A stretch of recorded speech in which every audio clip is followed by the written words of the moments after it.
Hello everyone, welcome back to my mini blog. সকলে কেমন আছে? আশা করি খুব ভালো আছো, আর আমিও কিন্তু ভালো আছি। তো দেখো, ঠাম্মাকে টাটা বাই বাই বলে আমরা এখন বেরিয়ে যাচ্ছি।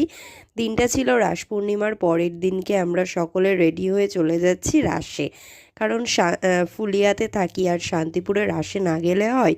আর এদিকে দেখো যাচ্ছি আমরা কারা কারা। এদিকে আছি আমি, আর আছে আমার ভাই, মা, কাকা কাকি, সকলে মিলে কিন্তু উঠে পড়েছি টোটোতে। আর এই যে এই রাস্তাটা, যেটা কিন্তু মানে আজকেই এন্ট্রি হচ্ছে সকলের জন্য, বাদবাকি কাল থেকে কিন্তু সব বন্ধ হয়ে যাবে। মানে আমি বলতে চাইছি ভাঙা রাসের দিনকে এই রাস্তা অবধি কিন্তু গাড়ি যাবে, তারপরে কিন্তু পুরোটাই হেঁটে যেতে হবে। দেখো এইখান থেকেই লাইটিং শুরু হয়ে গেছে, আর ছোট ছোট অনেক পুজোই কিন্তু আমরা দেখতে পাচ্ছিলাম যেতে যেতে।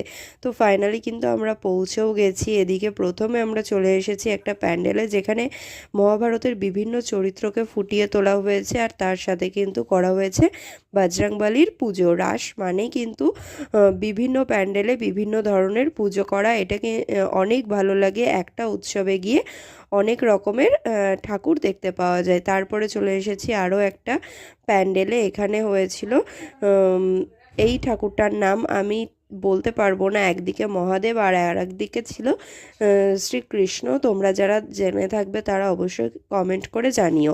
আর তারপরে আমরা চলে এসেছি শান্তিপুরের আর একটা বিখ্যাত স্থানে, মা আগমেশ্বরী মায়ের মন্দিরে, যেটা কিন্তু আমার যাওয়ার খুব ইচ্ছে ছিল। আর এই মন্দিরে কিন্তু এর আগের বছর আমি প্রথম গিয়েছিলাম। আর তার সাথে কিন্তু এই প্যান্ডেলটা ভীষণ সুন্দর হয়েছিল।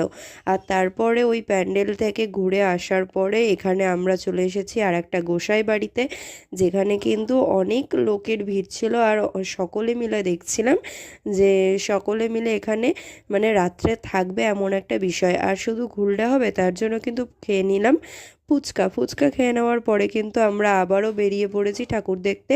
আর এই প্যান্ডেলটার লাইটিংগুলো জাস্ট ওয়াও করেছে। আর এখানে হয়েছিল একটা নারায়ণের পুজো, আর সামনেই ছিল একটা নারায়ণ আর লক্ষ্মীর মূর্তি।